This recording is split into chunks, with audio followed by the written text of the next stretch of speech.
Welcome back to the shop. No, this is not Hoovie's Garage, but today we're going to talk about a really sweet Chevy 1500. And this thing, as you can see, is pretty tall. Let's get started.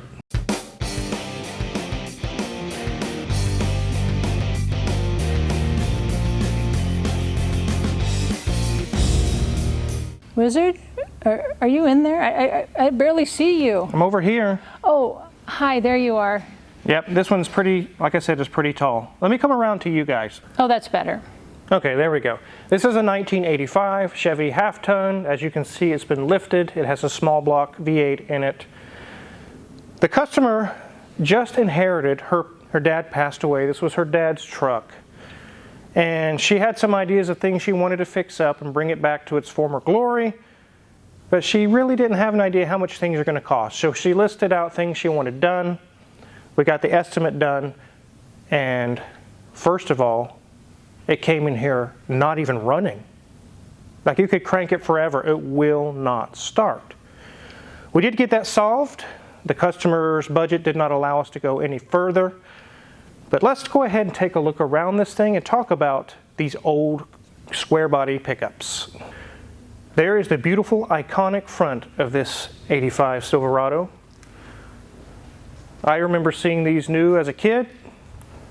I have lots of fond memories, and I used to have a Blazer, actually, a K5 Blazer. So go around to the side, you can see that it has been lifted. Got some big boy BF Goodrich all-terrains on it. One of the things the customer wanted, since it's so high, is a little step that could be bolted on here and a little handle that she could pull herself up in. Another thing is she wanted the fuel selector valve fixed because, as you see, there's a fuel tank here on this side. There's also one on the other side. She's not able to switch between the tanks. We did figure out what was wrong with that. The actual selector valve was bad. I believe it's been repainted. I'm not for sure. I don't know this was a stock color offered. They were usually browns and black and silver and white, not metallic green, but it does look very, very nice. As you can see on the passenger side, here's the other opening to the other fuel tank. Like I said, she's not able to switch between one side to the other. As we come around to the front, you will find there's a little bit of rust right here. She wanted a quote on getting that replaced. The metal fender liner, which these are metal, unlike today's trucks where they're plastic. So you guys like to play the game, try to guess what it is. This vehicle, like I said, would crank forever, will not start. So I'll list 4 possibilities, and you can let us know in the comments what you think it could be. Is it number 1, a bad fuel pump? Is it number 2, a bad distributor? Is it number 3, a bad carburetor? Or is it number 4, wiring with the ignition switch? There's some issues going on there, power not getting out to start the vehicle. I'll let you guys choose, and then we'll talk about what we found. So both of my technicians that are here today, both of my technicians are super good with computer stuff, electronics and things of that nature. But this old school stuff, they still have a little bit to learn. They really haven't messed with a lot of it. Once I showed them some of the tricks, they easily caught on. Oh yeah, I get that now, but they just really haven't messed with a whole lot of the older engines. They're both smart enough, they could have found out what was wrong. They would have found the problem. But this is back from my era, and even some of us that are older than me, I knew my way around this. I could find out what's wrong literally in 2 minutes. The first thing we did is we crank it while we're putting a little starting fluid in the carburetor. If it was a fuel issue, it would have at least tried to start. It did nothing. So that illuminates the fuel pump and the carburetor. Because no matter if you get fuel or not, it's just not starting. Next thing we did is get a test light out and check for power and ground at the distributor. When we turn it on, we'd had power, we had ground, we had everything we needed that it should start. But further checking found out it had no spark. Let's take a look at what we found was wrong, and just to let you know, the answer is the distributor. So again, for those of you who are my age or older, you know exactly what this is. It's an HEI distributor. They came out with these in late 70s sometime, and they used them for a very long time. It's actually a very good unit. Your ignition coil is on top of the distributor cap. It's no longer off to the side somewhere. They put out a lot of power. Everything is self-contained inside of this unit. One of the things we checked first was there's power and ground, which connects into those terminals you see. We had power, we had ground, we had everything we needed that should make this run, but it still would not run. So we did check the ignition module, and initially we did find that to be a problem. I'll show you what we found. I'll take the cap off. You can see it's got a little melted bubble right there. These need to have a thermal compound, like a white paste on the bottom. When you put a new one on, this one did not have the paste and they burned it up. So that was likely replaced before her dad, who unfortunately passed away. Very sorry to hear that, but it was replaced and it failed. So it's easy to think, okay, well, we'll put another module, we'll put it in, and it should start. It still didn't. I'll go ahead and take this rotor off and show you what we found. Here we have some weights that are used for timing advance, but that wasn't the problem. If you see, there's actually an electronic Hall effect sensor down here that as it spins, you can see little teeth line up with poles.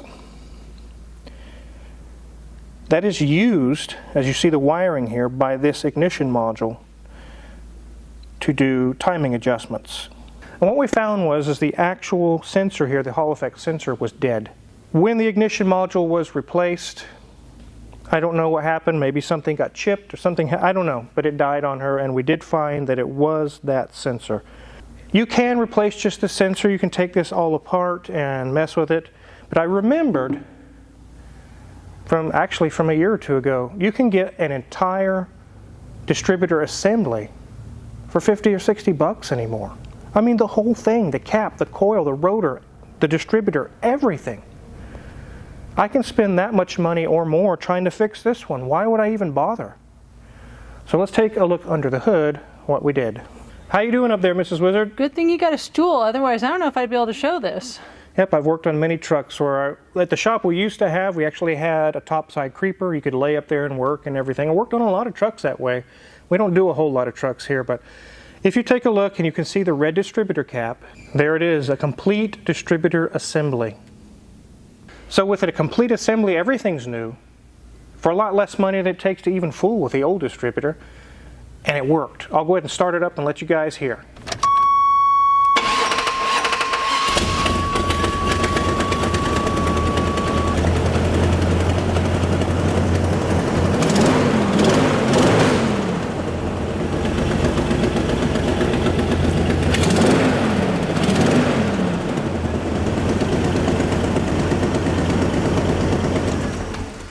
Yes, it does run again, but as you guys can hear, especially you gearheads, there's an exhaust leak. It runs good, it runs really good, but there's some exhaust issues. And if you take a look, you can see the headers were recently installed, and it really needs to be probably reworked with new gaskets and bolts and things. But it runs. That's what main thing that she wanted, is she wanted it to run again. Why won't it start? Now it does start and it runs very well. So we've got that problem solved. So of all the things that we went over, we showed you all the things that she would like to do. We got the prices together, and it was $200 for this, $300 for that. It's really not that expensive, but when you tally it all up, it adds up really fast. And the customer kind of looked at their budget and said, well, let's just get it running for now, and then I'll come and pick it up. Don't do any other work. And one piece at a time, I'll bring it back, and we'll do this, and then we'll do that. And I get that. I totally understand. So we did get it running. Unfortunately, we can't go any further. It does need some more work. But it's definitely worth it, and I'll show you why.